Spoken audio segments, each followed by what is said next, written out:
recently I posted a picture on Instagram where I have got a very different look to my hair, and it's where I've tried a wig. So my friend said to me, why would you want to try a wig? And my only answer was, because it's fun. I don't want to spend 70 quid without knowing this is going to actually be something that I'm going to wear and use. I got home, and whenever I get an idea in my head, I can't really think of anything else. So I went on to eBay and I just started looking up, you know, ombre wig. I put in the search engine is lace ombre wig. So I think in terms of fitting, it's better to always look for a lace wig. Super cheap, it was something like £8, and I thought, you know what, I can't go wrong with this wig. And if I ruin it, then that's only 8 quid gone down the drain. Get the wig, and you also get a hairnet with it. This is the hairnet, can you see? Yep. So this is the wig, so I don't know if you can see it. I did brush it, but it's obviously, you know, got a little bit tangled, but it is relatively straight, and that's what I do like about it. It is a long bob wig. What they actually tell you to do when you get the wig is this partition that you can see there. That hairline is something that I've actually created, and it actually wasn't there, so it's sealed so that you can't see any sort of like there's no scalp supposed to do then. It's just you're supposed to then tweeze hair out to create you know, the illusion of a scalp, but you've got to do it really carefully. Now, all of the YouTube videos that I looked at, everyone said, you know, and they stress, be careful, don't get too trigger happy with the tweezers.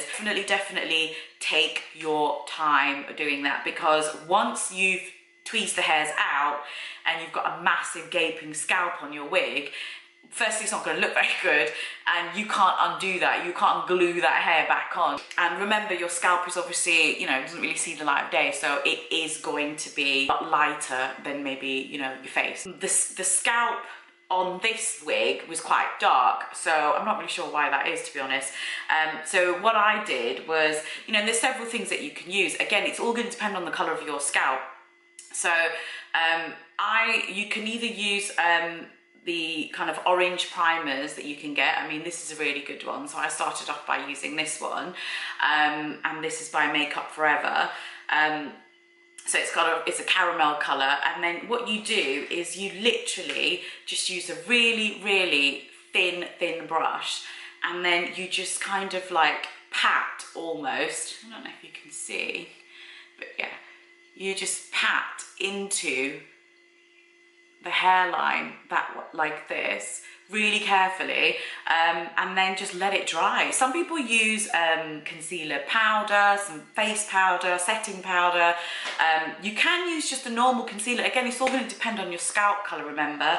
When I put that caramel coloured primer on, it was a little bit too orange, so I actually used a concealer on top, which this one is my EX1 in the shade 6 concealer, and I just used that on top just to get the right shade, and then just let it dry. This wig's not a bad idea, you know, if you just don't want to, if you're going out and you really don't want to colour your hair, and you know, want to look good, and you just don't want to show your grey, so this is another perfect way of doing that. Plait quite tight as well. Don't make it a loose plait, because you've got to remember that that wig is going to go on top. Right, so now that I've done my plaits, now I'm going to put my hairnet on. So I've already put it on, as you can see, just like you would as if it was a headband. There you go, so it takes up any of the stray hairs, and then there's a gap at the back where you can then just tuck your two plaits into. So I'm just going to do that.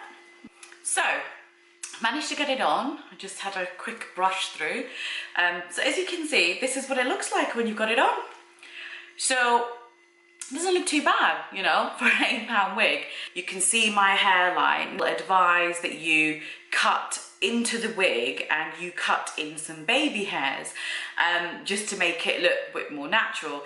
Now, I think that's going to work better if you buy a better quality wig.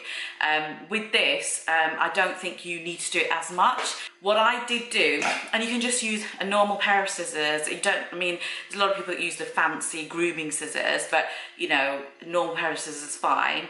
And you can just thin out some of the hair at the front. Just one thing to mention, this this is a synthetic wig, it's not human hair. You wouldn't get that anyway for £8. I did accessorise the wig, and I think that's also quite a fun thing to do. So let me show you what I kind of did. So I literally have got these, which are all the rage at the moment. You can get them from everywhere, from Zara to Primark. Put a clip in there, and it actually looks quite good, even though this is a pearl clip and my ombre is quite light.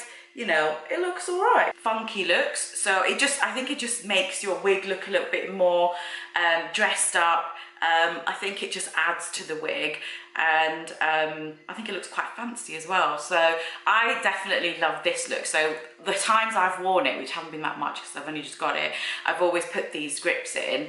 I hope you enjoyed the video. I've tried to keep it really simple. I hope you found it useful and informative, and please hit like if you enjoyed it. Take care, bye.